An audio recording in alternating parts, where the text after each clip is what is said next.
The heavy steel door of the secondary screening room at John F. Kennedy International Airport slammed shut with a final, metallic boom that sealed off the chaotic roar of Terminal 4. Inside the stark, windowless box, Officer Travis Boone smiled with the satisfaction of a man who believed he had just cornered a family of smugglers waving fake VIP credentials. He reached for the sealed leather satchel secured to the father's wrist, ignoring the calm, ice-cold warning that had just been delivered. Boone had no idea he was seconds away from committing a federal crime, destroying his career, and igniting an international diplomatic crisis that would echo all the way to the State Department. It was 3:52 p.m. on a humid Tuesday in May. The air inside Terminal 4 hung thick with the exhausted energy of international travel, jet fuel, perfume, and the low murmur of thousands of weary passengers spilling off 3 wide-body jets. Among them moved the Hale family with quiet purpose. Dr. Raymond Hale did not look like a man who had just endured a 14-hour flight. He wore a sharply tailored charcoal Brioni suit that still held its crisp lines. His posture was perfect, his expression calm and focused. Beside him walked his wife Celeste, a woman whose quiet elegance seemed to part the crowd without effort. She wore a structured beige trench coat over a black turtleneck, her heels clicking in measured rhythm against the polished terrazzo floor.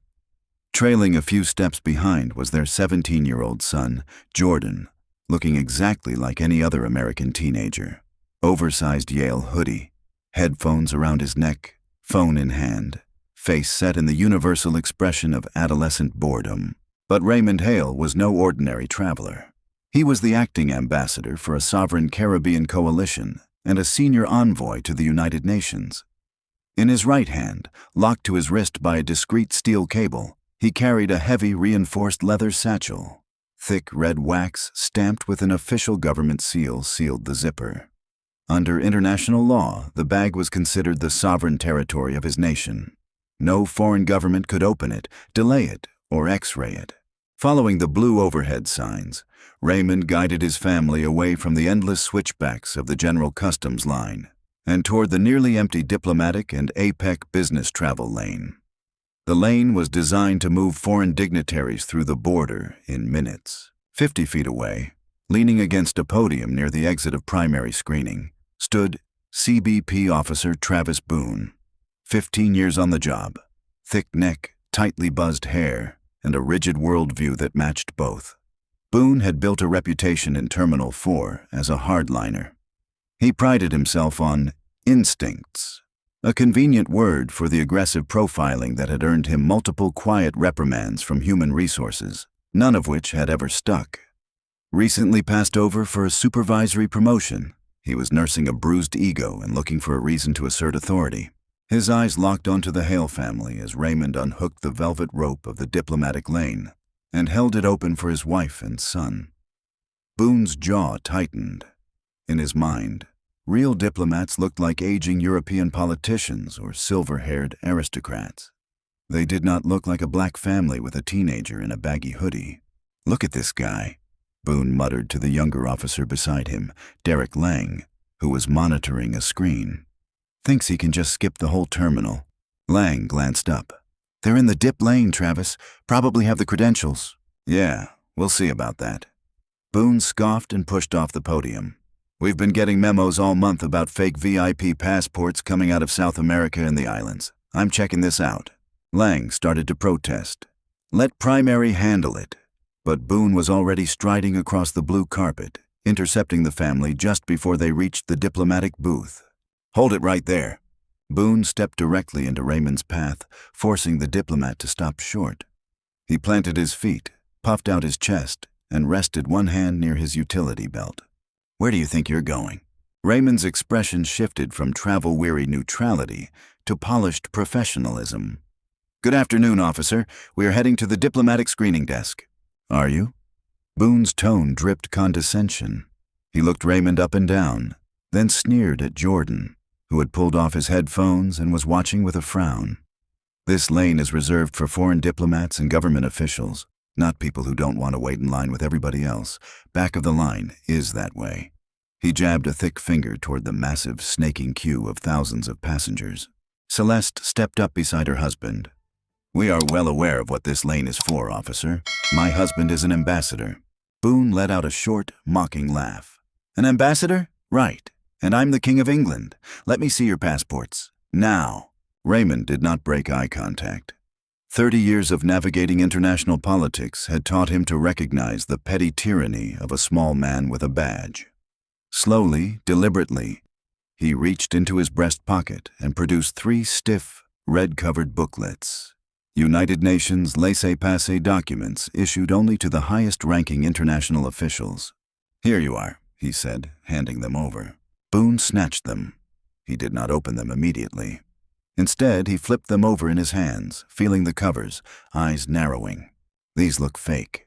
"They are biometrically encoded United Nations diplomatic passports," Raymond replied, his voice dropping an octave, carrying the quiet authority of a man accustomed to giving orders in rooms far more intimidating than a brightly lit airport terminal. "If you take them to the scanner at the desk, your system will verify them in approximately 3 seconds. I don't need a machine to tell me when I'm looking at a forgery." Boone snapped the passport open, stared at the photograph, then at the ornate visas stamped inside. Frustration flickered across his face because the documents looked extraordinarily real. But his ego had already locked him in. He would not back down. His eyes dropped to the heavy leather bag tethered to Raymond's wrist. "What's in the bag?" "That is a diplomatic pouch," Raymond answered evenly. "It contains sensitive communications and documents belonging to my government. Under the Vienna Convention, it is immune from search, seizure, or delay." Boone's eyes lit up. This was the excuse he needed. A sealed bag coming off an international flight. "Yeah, that's not going to fly. Step out of this line. We're going to secondary screening." The atmosphere around the diplomatic lane shifted. Nearby passengers in the regular queue stopped shuffling forward and turned to watch. Young Officer Lang, sensing the escalation, hurried over. "Hey, Travis, everything all right here?" "Fine, Lang. We've got a suspected fraudulent entry and a refusal to submit to an agricultural and contraband search." Boone said it loudly enough for the surrounding crowd to hear. He wanted to embarrass the Hales. He wanted to put them in their place. Raymond stood completely still. "Officer," he said, voice piercingly calm and articulate, "I am formally advising you that I am a credentialed diplomat. My family and I possess full diplomatic immunity under Title 22 of the United States Code. That bag is a recognized diplomatic pouch. If you detain us, you are violating international law. I suggest you call your port director immediately." Boone stepped forward, violating Raymond's personal space. The height difference was negligible, yet Raymond's stoic posture made him seem a foot taller. "You don't tell me what to do in my airport," Boone growled. "You don't give the orders here, I do.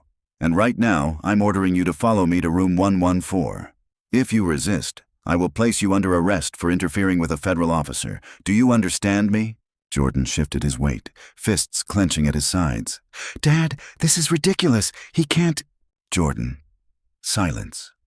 Celeste's voice was soft, but her gloved hand settled firmly on her son's arm. Her eyes never left Boone. "Let the officer make his mistakes, darling." Boone sneered at her.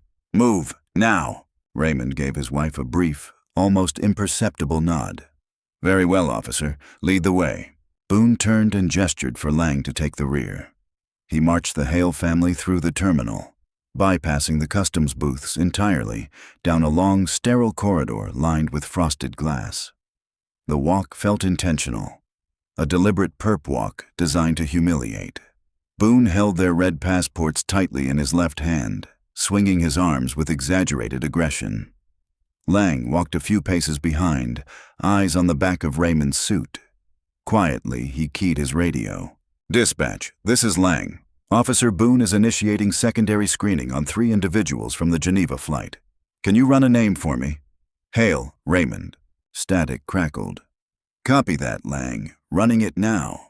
Boone led them to a heavy steel door marked 114. Secondary inspections. He swiped his badge. The door clicked open with a heavy mechanical thud. He pushed it wide and pointed inside. Room 114 was a stark, windowless box that smelled of bleach and stale coffee. A stainless steel table bolted to the floor sat in the center, surrounded by 4 cheap plastic chairs. A single security camera stared down from the corner, its red light blinking steadily. "Sit down," Boone ordered, tossing their passports onto the metal table. Raymond did not sit. He walked to the center of the room and placed the leather diplomatic pouch on the steel surface. The cable connecting it to his wrist clinked loudly in the quiet. "I am going to ask you one final time to call your supervisor," he said. "This is not a threat, officer. It is a professional courtesy. The moment you attempt to force me to open this bag, you will trigger a chain of events that you cannot stop and for which you will be held entirely responsible." Boone slammed both hands down on the table, leaning across until his face was inches from Raymond's. "Listen to me very carefully. I don't care what kind of fancy fake ID you bought online. I don't care how many big words you use. You are in the United States now, and in this room, you have no rights. I'm going to see what is in that bag." Celeste, who had calmly taken a seat, smoothly reached into her trench coat pocket and pulled out her smartphone. "Hey, put that away," Boone barked. "No phones in the screening room. Hand it over." Celeste ignored him. Her thumbs moved across the screen with practiced precision. "I said give me the phone." Boone rounded the table, reaching for her. Before he could take a second step, Raymond moved. He did not strike the officer. He simply stepped directly into Boone's path, a solid, immovable wall of tailored wool and pure authority. "Do not touch my wife," Raymond said, his voice dropping to a dangerous, icy whisper. "Do not even think about it." Boone hesitated. For a fraction of a second, the bully in him faltered. There was something terrifyingly absolute in Raymond's eyes. Not the panic of a smuggler, not the bravado of a criminal, but the unshakable confidence of a man who held true power. Boone keyed his shoulder radio, voice betraying a spike of adrenaline. "I need backup to room 114. I have non-compliant subjects."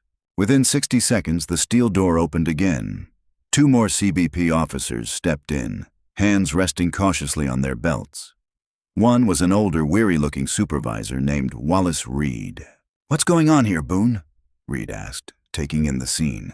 A well-dressed family, a metal table, and Boone, red-faced and furious. These individuals tried to bypass primary screening using forged UN credentials. Boone lied smoothly, pointing at the red passports. "Subject is aggressive and is refusing to allow an inspection of a sealed bag attached to his person." Reed frowned and walked to the table. He picked up one of the red laissez-passer documents, opened it, rubbed his thumb over the biometric chip, and held the watermarked pages up to the harsh fluorescent light. His face went slightly pale. "Boone," Reed said quietly, "did you run these through the system?" "I don't need to," Boone scoffed. "Look at them, and look at the bag. He won't let me x-ray it. Probably trafficking cash or narcotics. I'm going to cut it open." He reached into his pocket and pulled out a tactical folding knife. With a sharp flick of his wrist, the 3-inch blade snapped open. "Stop right there," Reed stepped in front of him. "Put the knife away, Travis. Are you out of your mind?" "He's refusing a lawful search," Boone argued, voice rising. Raymond finally broke his silence. "Officer Reed, is it?" Reed turned, demeanor instantly shifting to caution. "Yes, sir. My name is Dr. Raymond Hale. I am the acting ambassador for the Caribbean Coalition to the United Nations. I am carrying a Class A diplomatic pouch containing classified trade agreements meant for the Secretary of State. Your officer here has illegally detained us, threatened my family, and is currently attempting to violate Article 27 of the Vienna Convention." Reed swallowed hard. He looked at the heavy leather bag, noting the thick, unbroken red wax seal of a sovereign government, then at the steel cable binding it to Raymond's wrist. "Sir, I apologize for the delay." His voice trembled slightly. He turned to Boone, eyes wide with panic. "Travis, step outside right now." "Are you kidding me, Reed?" Boone exploded.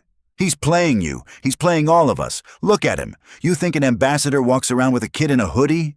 He pointed an accusing finger at Jordan. "They're mules. I'm doing my job." Boone lunged forward, pushing past Reed, and grabbed the diplomatic pouch. "Hey!" Jordan yelled, stepping forward to protect his father. But Celeste caught her son's arm and held him back with surprising strength. "Let him do it," she said softly. She had just hit send on a text message. Boone seized the red wax seal with his left hand and raised the tactical knife in his right. "Officer Boone," Raymond said, his voice echoing in the small room. "If that blade touches this bag, you will not just lose your badge. You will be indicted in federal court by the Department of Justice before the sun sets." Boone hesitated. The blade hovered an inch above the thick red wax. The absolute certainty in Raymond's voice was unnerving. The room went dead silent. The tension was so thick it felt as if the air itself had been sucked out of the space. Suddenly, the silence shattered under frantic pounding on the steel door. Before anyone could move, the door flew open and slammed against the rubber wall stop with a violent crash. Standing in the doorway was the port director of JFK Airport, Malcolm Crowe. He was out of breath, face completely drained of color, suit jacket flapping open. Behind him stood two heavily armed federal agents in dark suits, earpieces curled behind their ears. Diplomatic Security Service. Crowe's eyes frantically scanned the room, landing on Raymond, then the red passports, and finally on Boone standing over the diplomatic pouch with a drawn knife. "Boone!" Crowe screamed, voice cracking with sheer panic. "Drop the knife! Drop it right now, and step away from the ambassador!" Boone froze. His brain struggled to process what was happening. The highest-ranking official in the entire airport, a man Boone had seen only twice in 15 years, was staring at him as if he were holding a live grenade. "Director Crowe, I caught a smuggler," Boone stammered, grip on the knife loosening. "He's got a fake." "Shut your mouth," Crowe roared, stepping into the room. "You don't say another word. You are standing in front of Dr. Raymond Hale, the UN envoy." He turned to the two DSS agents. "Disarm him, now." The agents moved with terrifying speed. Before Boone could blink, one seized his wrist and twisted sharply, forcing the knife to clatter onto the steel table. The other shoved him hard against the concrete wall and pinned him there. "What are you doing?" Boone gasped, face crushed against the cold cinder block. "I'm CBP. I'm one of you." "Not anymore," Crowe said, voice shaking with a mixture of rage and terror. He turned to Raymond, visibly trembling as he smoothed his tie. "Ambassador Hale, I cannot begin to express my profound apologies. I received a direct call from the Undersecretary of State 3 minutes ago. We had no idea you were being held." Raymond looked at Crowe, then slowly turned his gaze to Boone, who was still pinned to the wall, eyes wide as the horrifying reality of his catastrophic mistake finally crashed down on him. "Director Crowe," Raymond said smoothly, adjusting the cuffs of his suit jacket, "it appears your officer needs a lesson in international diplomacy, and I have exactly 30 minutes before my motorcade leaves for Manhattan." The heavy, suffocating silence in room 114 was broken only by the ragged, panicked breathing of Officer Travis Boone. Pinned face first against the cold concrete by a Diplomatic Security Service agent, the reality of his situation was finally penetrating his thick skull. The steel of the agent's grip on his wrist was unyielding, a physical manifestation of the federal power Boone had just recklessly challenged. Port Director Malcolm Crowe looked as though he might have a heart attack. A bead of sweat traced a path down his temple and soaked into the collar of his expensive dress shirt. He pulled a handkerchief from his pocket and dabbed his forehead, hands trembling violently. "Dr. Hale, Mrs. Hale," Crowe stammered, voice stripped of its usual booming authority. "There are no words. The United States Customs and Border Protection Agency takes full and absolute responsibility for this catastrophic breach of protocol. I assure you this does not reflect the posture of our government." Raymond Hale did not offer a reassuring smile. He did not wave the apology away as a simple misunderstanding. He stood tall, immaculate, and unbothered, allowing the weight of the silence to punish Crowe. "Director Crowe," Raymond finally said, voice smooth as polished glass, "a formal apology is a matter for the State Department. My immediate concern is the safety of my family and the integrity of this pouch. Your officer drew a weapon on a foreign envoy. He attempted to breach a sealed diplomatic vessel. In many jurisdictions, that is construed as an act of international espionage. He was acting entirely as a rogue agent, Ambassador," Crowe blurted, desperation leaking into his tone. He turned his head slightly to look at Boone, eyes narrowing with a hatred so pure it made young Officer Lang, still frozen by the door, flinch. "Boone, you have no idea what you have done." "I was doing my job," Boone protested, cheek squished against the painted cinder block. He was still fighting the narrative, ego refusing to accept the fatal blow. "Director, look at them. Look at the kid. They don't look like diplomats. We had intelligence briefings all month about smugglers using fake VIP documentation." "Shut up," Crow roared, stepping forward so quickly the DSS agents visibly tensed.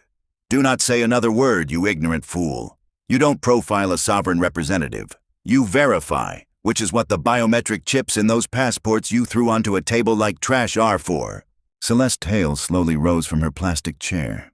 She smoothed the front of her beige trench coat, picked up her smartphone from the table, and slipped it elegantly back into her pocket. She looked at Boone with a gaze so entirely devoid of pity it was chilling. "Since you are so fond of intelligence, Officer Boone," she said, voice soft, melodic, and devastating, "allow me to share some with you. When you unlawfully confined us to this room and attempted to seize my telephone, I managed to send a single text message. It was not to a lawyer. It was not to a smuggling cartel." She paused, ensuring every person in the room hung on her next words. "I sent a text to my former university roommate. Her name is Helen Voss.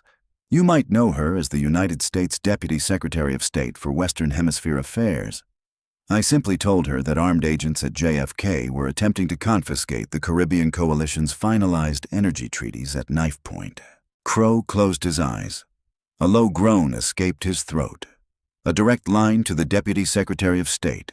The State Department had scrambled DSS agents from their New York field office, completely bypassing local CBP command. It was an interagency nightmare, a black mark on JFK's record that would take decades to wash away. "Agent Cole," Crow said, opening his eyes and addressing the DSS agent pinning Boone. "Disarm him completely." Agent Cole moved with practiced clinical efficiency. He unclipped Boone's service weapon and handed the heavy Glock to Officer Reed, who had been watching the scene unfold with pale, quiet horror. Cole then stripped Boone of his tactical belt, radio, and handcuffs. "Stand him up," Crow ordered. The agents pulled Boone back from the wall and spun him around. The arrogance that had defined his 15-year career was entirely gone. His face was blotchy and pale, eyes darting frantically between Crow, the federal agents, and the Hale family. "Director Crow, please," Boone begged, voice cracking as the tough guy facade crumbled into pathetic desperation. "I made a mistake. I'll apologize. I have a pension. I have 15 years on the line. Don't do this." Crow stepped within an inch of Boone's face. "Your pension is the least of your worries, Travis. Effective immediately, you are terminated from the United States Customs and Border Protection. You are stripped of your federal law enforcement authority. You do not work for me. You do not work for this country." Boone's knees visibly buckled. Only the grip of the DSS agents kept him upright. "You can't fire me without a union rep. You can't just—" "I just did," Crow spat. "And as a civilian, you are now subject to immediate federal arrest for violating 18 U.S. Code Section 112, assaulting, striking, and imprisoning a foreign official. A federal felony carrying up to 10 years in a penitentiary. Agent Cole, get this man out of my sight before I physically remove him myself." "Wait, please!" Boone sobbed as the DSS agents violently wrenched his arms behind his back and secured them with heavy zip ties. The sound of the plastic ratcheting shut echoed like gunshots in the small room. "Mr. Ambassador, tell them I just made a mistake." Raymond did not even look at him. He turned his attention entirely to his son Jordan, who was watching the scene with wide, absorbing eyes. "Jordan," Raymond said softly, his tone completely shifting from cold diplomat to teaching father. "Take note of this moment. Power is not defined by how loudly you can shout or how heavy the badge on your chest is. Real power is knowing exactly who you are and allowing the ignorant to defeat themselves." The DSS agents shoved Boone forward and marched the weeping, hyperventilating man out the steel door and down the corridor. He was no longer an officer of the law. He was a federal prisoner. His career, reputation, and freedom had been extinguished in less than 10 minutes. With Boone forcibly removed, the atmosphere in room 114 shifted from explosive tension to an awkward, suffocating deference. Director Crow, still pale and sweating, desperately tried to salvage whatever diplomatic goodwill remained. "Ambassador Hale." "Madam," Crow began, bowing his head slightly in a gesture of absolute submission. "A private motorcade provided by the State Department has just arrived on the tarmac. You will not have to walk back through the terminal. We will escort you directly to the vehicles." "That is acceptable," Raymond said. He finally reached down and unlocked the heavy steel clasp that secured the leather diplomatic pouch to his wrist. He did not open the bag, simply shifted it to a more comfortable grip in his hand. Crow eyed the red wax seal, still perfectly intact. "Sir, if you don't mind my asking, just so I can fully articulate the scale of this near disaster to Washington, what exactly was Officer Boone moments away from cutting into?" Raymond looked at Crow, calculating whether the port director had the clearance to know. Deciding that absolute terror was the best way to ensure this never happened again, he indulged him. "Inside this pouch, Director Crow, are the ratified countersignatures for the Atlantic Green Energy Accord. It is a joint venture between the United States and 14 Caribbean sovereign states. It represents $42 billion in infrastructure investments over the next decade. The treaty requires the physical seal of all participating nations to be deposited at the United Nations headquarters before midnight tonight. If that wax seal had been broken by an unauthorized entity, if your officer's knife had pierced this leather, the treaty would have been legally voided." Crow physically stumbled backward, leaning against the steel table for support. He realized that Travis Boone hadn't just almost assaulted a diplomat. He had been seconds away from detonating a $42 billion international geopolitical alliance. "Dear God," Crow whispered, the blood completely draining from his face. "Indeed," Raymond replied coolly. "Shall we go?" The procession out of room 114 was the exact opposite of the humiliating perp walk Boone had subjected them to earlier. Director Crow led the way, practically clearing the path with his own body. Behind him walked Raymond, Celeste, and Jordan, flanked by Officer Reed and Officer Lang, both of whom kept their eyes glued respectfully to the floor. They bypassed the crowded terminal corridors entirely, walking through a series of restricted access doors that led down into the concrete underbelly of JFK's tarmac operations. The heavy smell of jet fuel and warm asphalt filled the air. As the heavy blast doors opened to the outside, the fading afternoon sun hit them. Waiting on the restricted tarmac were 3 black armored Cadillac Escalades, engines purring softly. A team of diplomatic security service agents in sharp dark suits stood by the vehicles. Standing near the lead SUV was a tall woman with graying hair and piercing blue eyes. Celeste's face broke into its first genuine smile of the day. "Helen!" Deputy Secretary of State Helen Voss stepped forward, bypassing the security detail, and warmly embraced Celeste. "Celeste, my God, are you all right? When I got your text, I nearly tore the roof off the Harry S. Truman building." "We are perfectly fine, Helen." Celeste laughed softly, patting her friend's back. Raymond handled it with his usual chilling restraint. Helen turned to Raymond and extended her hand. "Mr. Ambassador, I am so incredibly sorry for this indignity. The Secretary of State sends his personal apologies. We have the DOJ drafting the indictment for the offending officer as we speak. He will be made an example of." Raymond shook her hand firmly.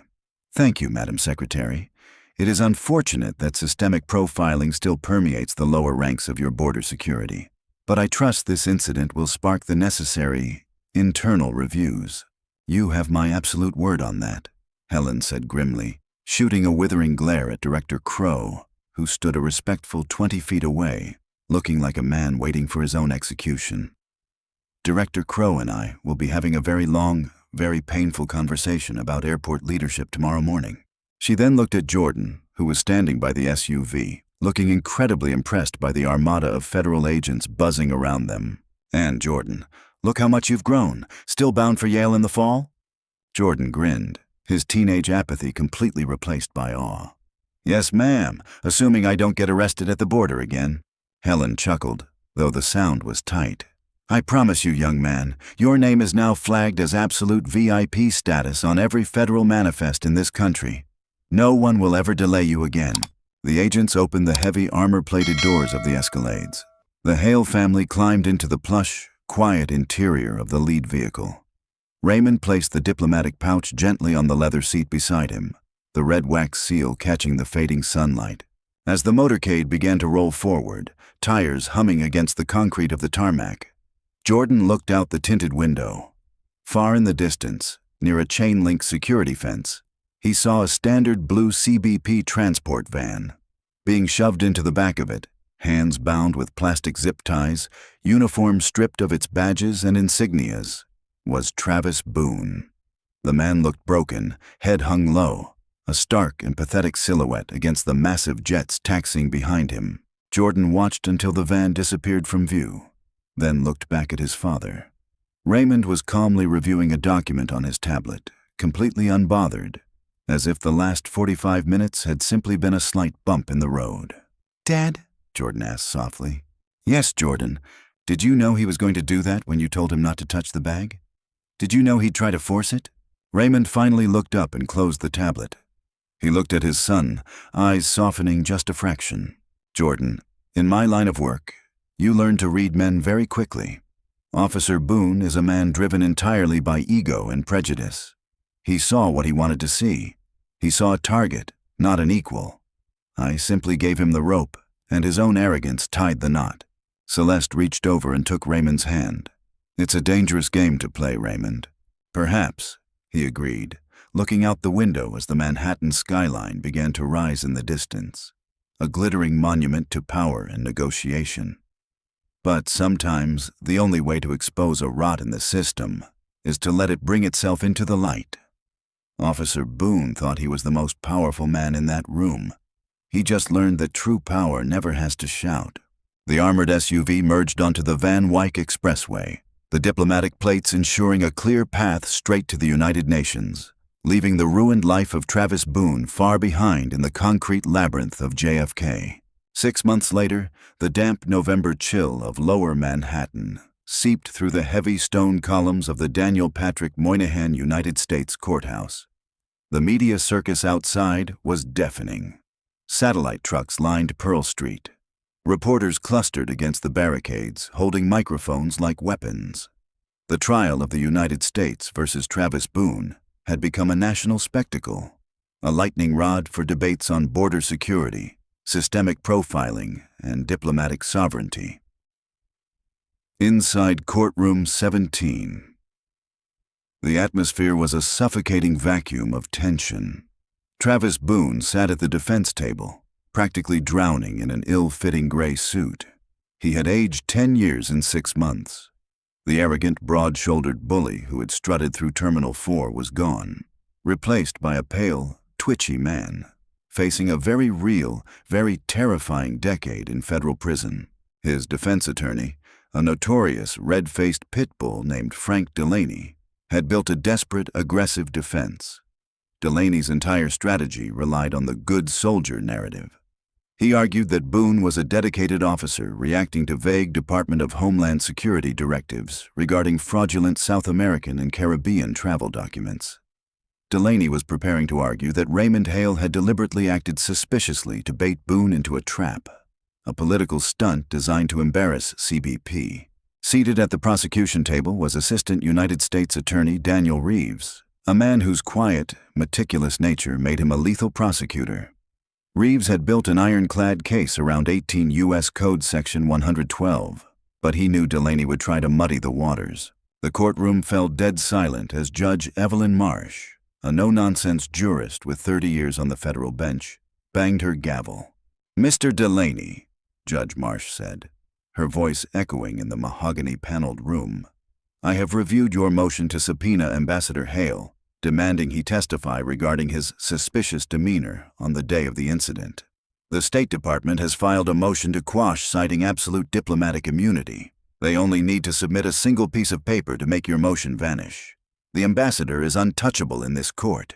Delaney stood, adjusting his tie defensively. "Your Honor, the defense has a constitutional right to confront the accuser. If the ambassador refuses to testify, the jury will see this for what it is, a bureaucratic lynching of a working-class officer. Before Judge Marsh could reprimand him for the outburst, AUSA Reeves stood. "Your Honor," Reeves said smoothly, "the State Department did indeed prepare a motion to quash. However, I spoke with Dr. Hale this morning. He has elected to waive his immunity for the sole purpose of taking the witness stand today. He is waiting in the antechamber." A collective gasp rippled through the gallery. Boone's head snapped up, eyes widening in sheer panic. Delaney's face lost its color. They had never actually expected the ambassador to show up. The subpoena had been purely a theatrical ploy to create reasonable doubt. Now the trap they had set had just snapped shut on their own fingers.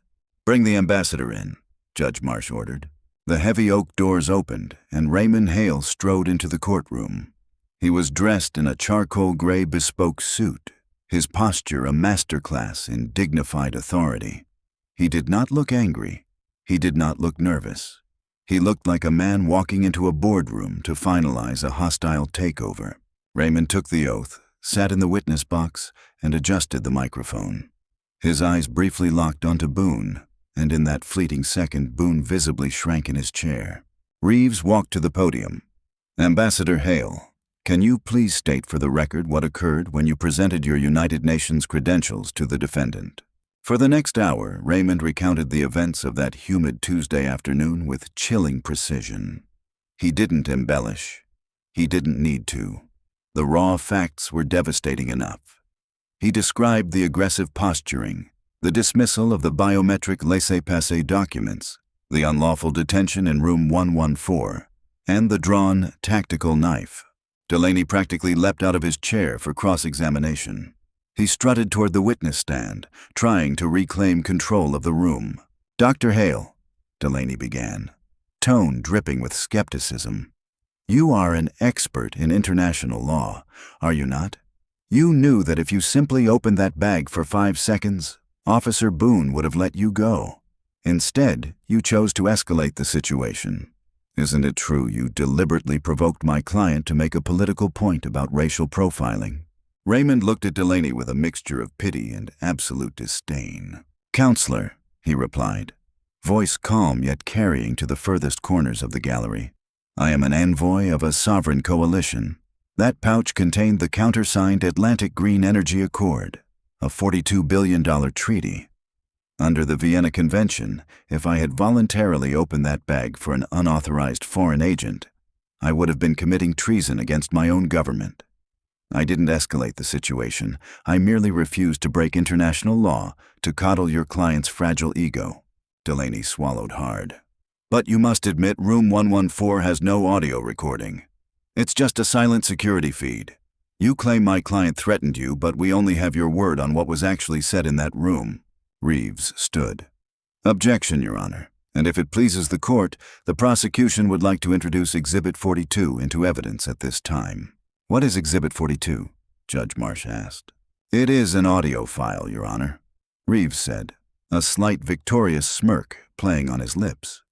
"Mr. Delaney is correct that CBP's camera in room 114 does not record sound. However, when the defendant attempted to illegally confiscate Mrs. Celeste Hale's mobile phone, she had already initiated a call to the Deputy Secretary of State. The call went to secure voicemail. The State Department's Diplomatic Security Service cyber forensics team was able to retrieve the 3-minute voicemail recording from their encrypted servers. Boone let out a sound that was half gasp, half sob. He buried his face in his hands. "Play the audio," Judge Marsh commanded. Reeves pressed a button on his laptop. The courtroom speakers crackled, and suddenly Travis Boone's voice boomed through the room, dripping with malice and unfiltered arrogance. "I don't care what kind of fancy fake ID you bought online. You are in the United States now, and in this room you have no rights. I am going to see what is in that bag." The recording captured the heavy clink of the steel cable, Raymond's calm warnings, and finally the terrifying, distinct metallic click of the tactical knife locking into place. "He's playing you. He's playing all of us. Look at him. You think an ambassador walks around in a hoodie? They're mules. I'm doing my job." The audio ended with the chaotic crash of Director Malcolm Crowe bursting into the room. The silence that followed in the courtroom was absolute. Delaney slowly walked back to the defense table and sat down, refusing to look at his client. The defense was entirely, fundamentally destroyed. "No further questions, Your Honor," Delaney mumbled. Judge Marsh looked down at Boone. "The jury is dismissed for deliberation, although frankly I doubt they will need long." They didn't.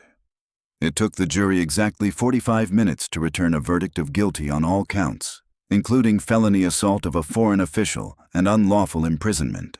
When it came time for sentencing, Judge Marsh did not hold back.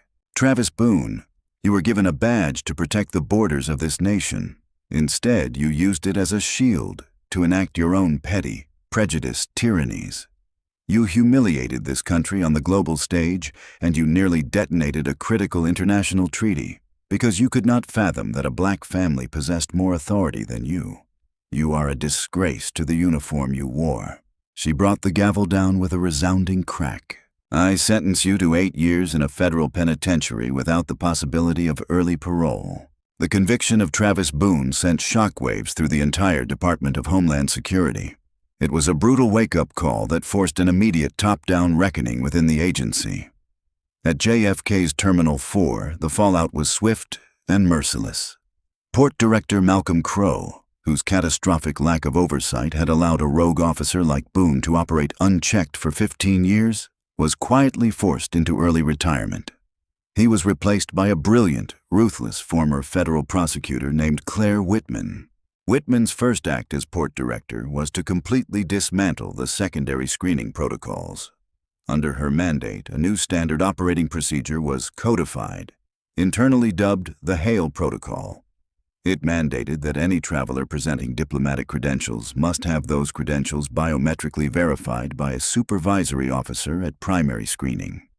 Secondary screening of any credentialed diplomat now required the direct, real-time authorization of the State Department's duty officer. No single CBP agent would ever again have the unilateral authority to detain a foreign dignitary based on instinct. Meanwhile, thousands of miles away in a climate-controlled vault deep beneath the United Nations Secretariat building, the Atlantic Green Energy Accord was officially deposited. It had been ratified on schedule, averting a crisis that would have derailed a decade of international diplomacy. On a crisp Friday afternoon, Raymond Hale stood near the massive glass windows of the UN Delegates' Lounge, looking out over the churning gray waters of the East River. He held a crystal glass of sparkling water, his demeanor as calm and immovable as ever. Celeste approached him, slipping her arm gracefully through his. She looked out at the water, resting her head lightly against his shoulder. "I spoke with Helen Voss this morning," she murmured. "She says the DHS Internal Affairs Division is doing a full audit of every port of entry in the Northeast. They've already dismissed a dozen officers with histories of unwarranted detentions." Raymond took a slow sip of his water. "Systemic rot requires a violent extraction, Celeste. Boone was merely the symptom. The disease was the culture that allowed him to thrive. Now they know we are watching." "And what about Jordan?" Celeste asked, a warm, proud smile touching her lips. Raymond's eyes softened as he looked back into the lounge. Sitting at a corner table surrounded by thick textbooks and a glowing laptop was their son. Jordan was no longer wearing the oversized vintage hoodie. He was dressed in a sharp-tailored tweed blazer and a crisp white shirt. He had just finished his freshman midterms at Yale University, and his academic trajectory had taken a sharp turn. He had abandoned his plans to study architecture. Instead, he was deeply immersed in pre-law and international relations. Jordan had watched his father dismantle an armed, abusive federal officer using nothing but the law, absolute composure, and an unbreakable understanding of his own rights. It had fundamentally altered the young man's worldview. He didn't want to build buildings anymore. He wanted to build the invisible frameworks that held the world together and held corrupt men accountable. "Jordan is exactly where he needs to be," Raymond said quietly. "He learned the most important lesson a man in our position can learn. The loudest voice in the room is usually the weakest. True power is precision." 80 miles north, in the cold gray confines of the Federal Correctional Institution in Danbury, Connecticut, the loud metallic clang of a cell door echoing down the block signaled the start of evening lockdown. Travis Boone sat on a thin, uncomfortable mattress, staring blankly at the cinder block wall. His gray prison uniform hung loosely on his shrinking frame. He was completely isolated. Former law enforcement officers were kept in protective custody, despised by the general population and abandoned by their former colleagues. On the small static-filled television mounted behind thick plexiglass at the end of the cell block, the evening news was playing. The volume was low, but Boone's eyes drifted toward the screen. The broadcast showed the floor of the United Nations General Assembly. The camera panned across the massive hall, settling on the podium. Standing there, bathed in the flashing lights of hundreds of international press cameras, was Dr. Raymond Hale. Boone watched as the ambassador smiled, shook hands with the Secretary General, and held up a thick leather-bound folio containing the newly enacted global treaty. The crowd erupted into a standing ovation. Raymond looked immaculate, powerful, and completely untouchable. Boone lowered his head, staring at the scarred concrete floor of his cell. In the quiet, suffocating isolation of his confinement, the memory of his own voice from the courtroom recording echoed mockingly in his ears. "You are in the United States now, and in this room, you have no rights." He squeezed his eyes shut as a single bitter tear traced a line down his cheek. Travis Boone had spent his entire life judging books by their covers, abusing his authority to punish those he deemed beneath him. Now he would spend the next 8 years of his life in a 6-by-8-foot cage, fully aware that the man he had tried to destroy had not only beaten him, but hadn't even had to raise his voice to do it.